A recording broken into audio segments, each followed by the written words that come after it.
Assalamualaikum warahmatullahi wabarakatuh.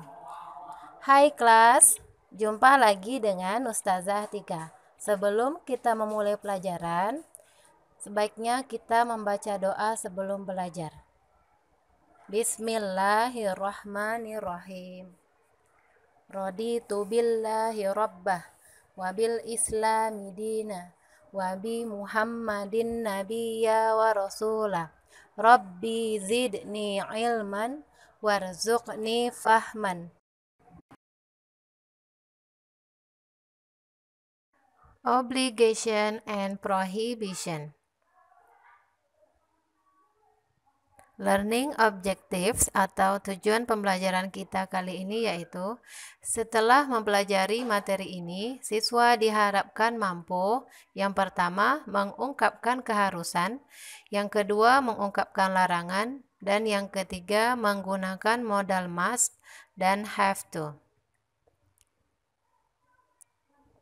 Definition atau pengertian dari obligation and prohibition adalah obligation yaitu suatu ungkapan keharusan, sedangkan prohibition adalah suatu ungkapan larangan. Vocabularies atau kosakata yang terkait materi ini yang pertama adalah must, harus, have to, harus, wear, menggunakan, uniform, seragam, submit, menyerahkan, pray, berdoa, respect, menghormati, parents, orang tua, diligent, rajin, speak, berbicara, politely, dengan sopan, strong, kuat, take, membawa, do, mengerjakan.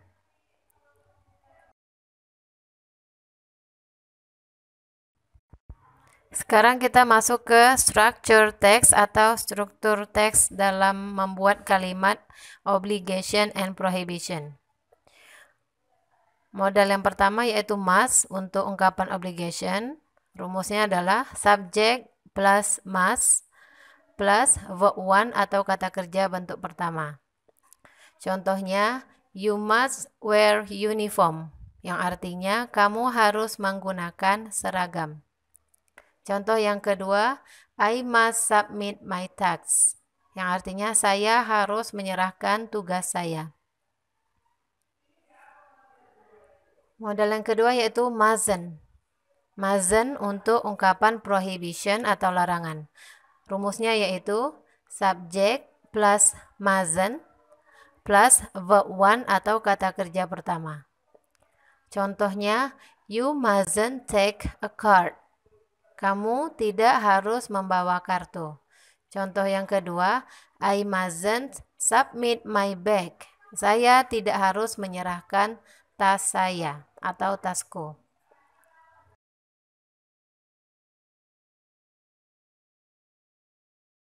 Nah, untuk kata have to dan has to yang digunakan untuk ungkapan keharusan, rumusnya adalah subject plus have to atau has to plus verb one.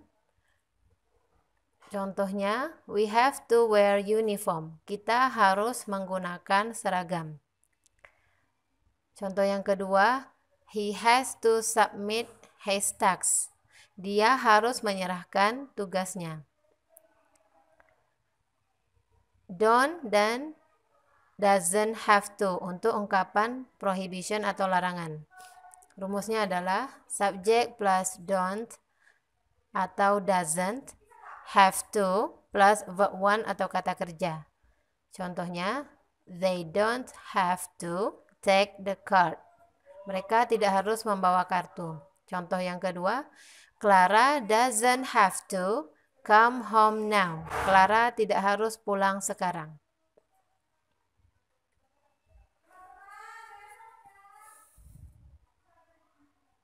Oke, remember this. Ingat ini, have to dan don't untuk subjek jamak atau plural. Jamak di sini maksudnya adalah subjeknya yang jumlahnya banyak, seperti I, you, they, we, all students, many people, dan lain-lain. Sedangkan has to dan doesn't itu digunakan untuk subjek yang tunggal atau singular. Yang di sini maksudnya adalah subjeknya satu, seperti she, he, it, nama orang seperti Jesse, Chris, dan lain-lain.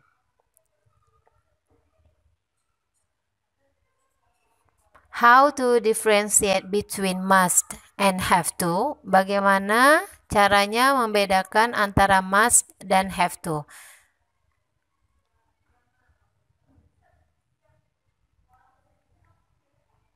Oke, catat ini ya. Notice this.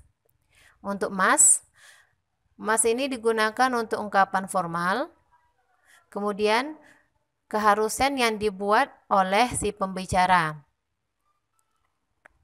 Yang ketiga, must ini digunakan untuk peraturan yang tertulis. Sedangkan have to digunakan untuk ungkapan informal. Dan keharusannya atau peraturan yang bukan berasal dari diri pribadi si pembicara. Jadi maksudnya di sini adalah kita menggunakan kata have to ini untuk peraturan yang bukan berasal dari diri pribadi si pembicara atau yang berasal dari pihak lain. Yang ketiga, keharusan yang bersifat kuat dan memaksa atau wajib. Itu menggunakan kata have to. Kemudian have to digunakan untuk menyebutkan keharusan milik orang lain. Dan yang berikutnya, have to ini digunakan untuk kalimat tanya.